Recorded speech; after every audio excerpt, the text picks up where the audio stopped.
d'abord la présence des avocats de la défense de façon globale. Parce que lorsque le juge a appelé l'affaire ce matin, et je rappelle également que c'était une audience spéciale, les avocats ont pris la parole pour demander le renvoi de cette affaire. Et cette demande de renvoi était motivée par le simple fait. On a estimé que le dossier n'était pas en état de juger parce que la plupart des avocats venaient de se constituer ce matin. C'est également un dossier volumineux qui ne peut pas être jugé dans ces conditions. Parce que l'objectif final, c'est de permettre au tribunal de rendre une décision éclairée. Et malgré ces demandes insistantes, persistantes, la Chambre a estimé devoir retenir cette affaire. C'est dans ces conditions que les avocats d'Ousmane Sonko, notamment moi, avons pris la parole pour faire des observations et attirer l'attention du tribunal sur le fait que l'affaire va être jugée alors que notre client, à ce jour, n'a pas été régulièrement cité. Et ça, c'est une réalité. Parce que le document qui est dans le dossier et qui semble dire que Ousmane Sonko a été régulièrement cité, c'est un faux document. Pour preuve, c'est un procès verbal établi par un officier de police judiciaire qui est censé être reçu par Ousmane Sonko le 11 mai. Alors que l'acte qui saisit cette autorité, l'officier de police judiciaire, a été signé par le juge le 12, le 13 ou même le 15. Vous êtes sorti l'audience policière, qu'est-ce que vous comptez faire? D'abord, il y a un problème de ce... Il faut que ça soit clair de ce point de vue. Ousmane Sonko n'a pas refusé de comparaître. Ousmane Sonko a demandé à ce que ses droits soient respectés, notamment qu'il soit convoqué régulièrement conformément à la loi, ce qui n'a pas été fait. Alors dans ces conditions, évidemment, nous avons demandé le renvoi pour la régularisation de sa citation. Et le juge, une fois de plus, a refusé et a retenu l'affaire. Qu'est-ce que vous comptez faire puisque l'audience se poursuit? Avant que j'en vienne, lorsque le juge a décidé de retenir l'affaire, les avocats de Ndaye Khady ont fait une déclaration pour dire au juge qu'eux, quand bien même ils sont constitués depuis l'instruction, mais ils ne peuvent pas poursuivre les débats dans ces conditions parce qu'il y a une rupture de légalité par rapport aux autres avocats qui viennent de se constituer ce matin, qui n'ont pas pu accéder au dossier. Dans ces conditions, ils prennent sur eux la responsabilité et la décision de ne pas assister à l'audience. Malgré tout, le juge a estimé devoir poursuivre les débats et retenir cette affaire. Alors je précise à l'attention des Sénégalais que nous sommes en matière criminelle. La matière criminelle est une matière spécifique et précise. Un accusé ne peut pas se comparaître devant une chambre criminelle sans l'assistance d'un avocat. Il faut que ça soit clair. Il faut que les Sénégalais comprennent les enjeux. Voilà une dame livrée à elle-même qui est en état de grossesse avancée, à qui on a même refusé de lui donner un fauteuil pour s'asseoir, qui se présente seule devant une chambre criminelle sans l'assistance de ses avocats. Non, ce n'est pas le cas. C'est sa dignité de femme qui lui a commandé cette attitude. Parce que lorsqu'elle a voulu s'asseoir, lorsqu'elle a demandé la chaise plutôt, on le lui a refusé. Et c'est sa dignité de femme qui l'a mise dans cette situation de dire si c'est comme ça, je ne prends pas votre chaise. C'est exactement ce qui s'est passé. Puisque vous êtes sorti l'audience. La situation, elle est là. Ce qu'on compte faire, on l'a commencé. On dénonce, on s'indigne par rapport à cette parodie de justice. Parce qu'il faut oser dire les mots, il faut oser dire les choses telles quelles. C'est une parodie de justice. On ne peut pas comprendre un accusé, c'est selon, comparaisse devant une chambre criminelle sans l'assistance de ses avocats. Ils voulaient qu'on fasse quoi? Ce n'est pas possible. À un moment, il faut savoir raison garder, il faut revenir à l'orthodoxie. Il faut que ces gens comprennent que cette décision-là qui sera rendue, elle ne peut pas l'être au nom de Massamba ou de Mademba. C'est au nom de tout le peuple sénégalais. Et ce peuple sénégalais réclame une justice. Alors, si on réclame une justice, mais le mieux c'est de permettre ce débat contradictoire, permettre à Ousmane Sonko de comparaître, permettre à Ndaye Khady de venir avec ses avocats. Et là, vous aurez une décision à l'aune des pièces du dossier qui sera une décision éclairée. Mais si on empêche au principal concerné de comparaître, parce que moi je vous le dis, et je le dis en toute sincérité et en toute honnêteté, l'objectif recherché, c'est d'empêcher Ousmane Sonko de comparaître et d'avoir une décision par contumace. Nous savons tous les effets attachés à cette décision par contumace. Je vous renvoie aux dispositions de l'article L29 du Code électoral. Si vous faites lecture de cette disposition, vous comprendrez tout ce qui se passe. Parce que le texte dit n'est pas électeur ou éligible, celui qui est en état de contumace. On ne parle même pas de condamner ou de juger par contumace, mais en état de contumace. Réfléchissez bien. et voyez exactement ce qui est recherché. Et je pense que c'est dommage et c'est regrettable. Vous dites que le peuple sénégalais demande justice, mais aussi le peuple sénégalais veut que cette affaire soit évacuée. Tout est à l'arrêt. Est-ce que le fait de renvoyer à chaque fois aussi ne risque pas un peu de nuire à l'économie? Je rappelle tout simplement que l'affaire vient d'être évoquée pour la première fois. Parce que même à l'audience dernière, c'était un renvoi d'office du juge, tout simplement parce que l'interrogatoire d'identité a été tenu la veille et le texte de loi prévoit clairement que l'audience au fond ne peut se tenir que 72 heures après l'interrogatoire au fond. Donc ce n'était pas la première évocation à proprement parler, c'est ce matin. Quelle est l'urgence? Qu'est-ce qui empêche aux autorités de renvoyer ne serait-ce qu'une dernière fois à une date utile, raisonnable pour permettre à toutes les parties de comparaître? Je rappelle également et je signale également à votre attention que des témoins capitaux ne sont pas venus aujourd'hui. Il y a M. Signas qui est un témoin capital, il y a Mamour Diallo, il y a d'autres personnes que peut-être j'oublie le nom. Si Ahmed est là, mais ce sont des témoins capitaux. Et si véritablement l'objectif recherché, encore une fois, c'est de rendre une décision éclairée, une décision acceptée par tous, il n'y a pas une urgence particulière.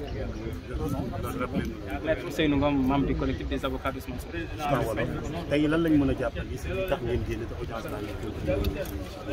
waaw dañu doxale nii parce que dañu jàpp ne li nga xam ne yoon loolu la prévoir pour atte mën a jaar si niñ ko soxlaay tey amu fi. lu waral loolu mooy tey bu ñu woowee dossier bi am na ay avocat yu bëri yoo xam ne tey la ñuy soog constitué wu juróom-benn lañ yaakaar na ñoo xam ne dañ demandé renvoi pour accéder si dossier bi. may rappeler ni que ne fañ nekk du juridiction bu simple, c'est une juridiction criminelle. ñañ fay àtte peine yi ñu leen war a daan bu dee dañ jàpp ne dañ toppee ñoo ko def ay daan yu diis la. si condition yooyu dafay jaadu nga permettre avocat yi nga xam ne ñoom gannaaw yàlla ñoo fi nekkal pour layeen ñooñu nga xam ne ñoom lañ fàtte nga permettre leen ñu mën a défendre convenablement seen client loolu la tribunal bañ. ba loolu amee tamit ñun nga xam ne ñooy layal Ousmane Sonko attiré nañu attention juge bi pour wax ko ne suñu client ba nii ñuy wax ak yow kenn convoqué wu ko régulièrement am na benn document bu nekk si biir dossier bu ñuy wax citation ou procès verbal de citation xaw ma nu ñu ko mën a tuddee mais boobu document baaxul ndax condition wala anam yi ñu ko jëlee baaxul ndax date yoo xam ne moo nekk si convocation boobu dafay même jiitu date bi nga xam ne autorité bi nga xam ne moo demandé ñu def convocation boobu ca la jël moom ordre am demandé ñu dem cité ko par cette voie donc kooku dafay poser problème le faux est manifeste comme ni ñu koy waxee. donc si loolu lañ demandé nañ ko renvoyer pour régulariser citation Ousmane Sonko ba pare jël ñun suñu engagement ne bu koy yoon dàqee dina ñëw teew mais malgré tout gis nañ ne nanguluñ ñu ko. bi loolu amee tamit ñenn si ñi layal Ndeye Khady jël nañu kàddu ne bu dee condition yii lañ nar a àttee dossier bi te ñoom ak seen i am di jàmm nekkuñu si même condition pour mën a assister seen client ñoom dañuy retiré et malgré tout malgré que retiré nañ bàyyi fa Ndeye Khady juge bi continuer na àtte dossier bi ma leen di rappeler nag ne matière criminelle lañ nekk. te ka ñuy àtte devant la chambre criminelle dafa am ay droits yu ko yoon jox benn si droit yooyu mooy kenn amul sañ-sañ àtte la te amoo avocat bu taxaw sa wet. Ndeye Khady ñu ngi koy àtte waxtu yu may wax ak yéen fii ñu ngi koy àtte si biir te benn avocat taxawlu mu nekk ay mbir yu garaaw a garaaw yoo xam ne képp koo xam ne mbirum ak yelleef doomu aadama daf la yitteel war nga jóg tey xar sa tubéy wax si lii ndax lii dafa nekk un précédent dangereux buñ ko bàyyee mu dem. ñun ñëpp on serait en sursis comme ni ñu koy faral di wax. loolu amee yéen day mel ni affaire bi dana jeex kon yéen lan moo doon seen taxawaay. loolu la ñu gis suñu taxawaay benn bi mooy taxaw déjà fii dénoncer lii nga xam ne moo am ndax sénégalais yi ñuy déglu seen tur ñoom la ñuy àttee fii. donc sénégalais yooyu il faut ñu xam ne ñi ngi àtte tey si condition yoo xam ne dafay violer lépp liy àq ak yelleef day tax sax ñi nga xam ne ñi ngi si bitim réew bu ñuy xool li dañuy reetaan. ndax dafa am ay dëkk yoo xam ne ci ñoom lañ gisoon yii dëkk yooyu romb nañu tey si démocratie ak respect des droits de l'homme il faut que sénégalais yi xam loolu ñu delloo si xel yi te jël politique bi teg ko fële ndax man li may métti te man loolu laa gis mooy politique bi dafa dominer lépp boo xoolee dossier bi si anam yëpp yoo ko mën a jëlee politique moo jiitu mooy mujj loolu nag dafa mënatul dem il faut que sénégalais yi arrêté benn instant te nag may wax dëkk bi mi ngi si niveau de tension boo xam ne képp koo xam ne jàmm moo la tax a jóg ak wax war nga bàyyi xel si li xew fii si tribunal ndax lii dafa nekk benn étincelle boo xam ne il suffit d'un peu pour mu tàkk te malheureusement malgré ñun li ñuy wax ndax ñun wax rek lañu mën gis nañ ni ñiy déglu wuñu ñi ngi dem di def li ñuy def ñiy laajte ndax atte moo leen tax a jóg wala dafa am benn calendrier électoral boo xam ne moom moo nekk ci kaw ñu koy suivre ñenn yi di ko respecté dafa nekk ay laaj yu légitime yoo xam ne fañ toll nii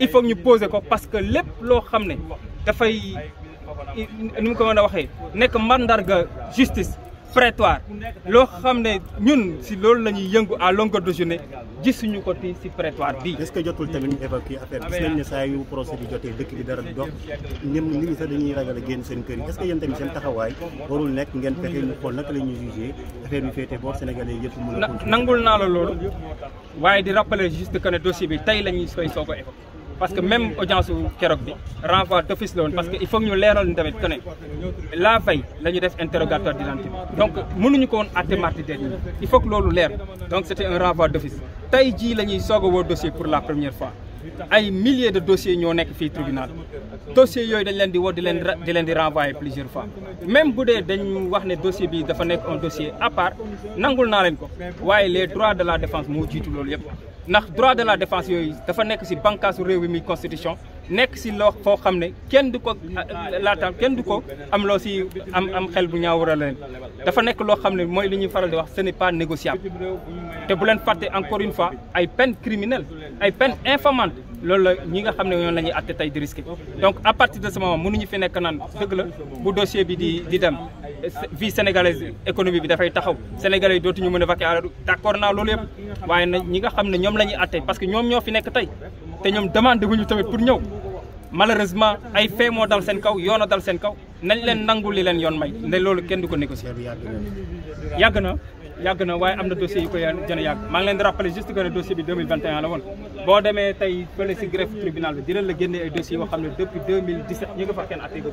2021 mars 2021 ñi nga xamante ne dañ doon taxaw naan c'est un projet politique man loolu laa jàppoon te bi fu may wax ak yow nii loolu laa gëm ndax li ma dégg tey si biir procès bi ak la ma doon wax méngoo na en tant que koo xam ne kilifa diine nga nit nag nit da nga mën a doon ndax dégg naa ñaar ñëpp kenn ku nekk wax xanaa li nga xam moom nañ si déploré rek mooy wax bi ñaaw yi nga xam ne dégg nañ ko si acteur Adji Sarr ni mu ko waxeek ni mu ko doon defeek fi mu jaar ak yooyu dañuy ñaawlu yenn kàddu yi mais xam nga c'est un procès boo xam ne dafay am kenn ku nekk am nga sañ-sañu xëy na wax loo xamante ni bu fekkee nit ki da koy metti wala mu bañ a ñëw lu mel noonu rek war naa tax nit bañ a ñëw parce que li ma dégg nii ab jullit wala nit ku baax warul taxaw ñu naan ko yaaru def li waaye yaayam def li waaye la ma doon wax ba jant bi di fay ni procès bi ma gis amul viol loolu laay maintenir parce que diine moo ma sant loolu te li ma dégg méngoo naa li ma doon wax c'est vrai merci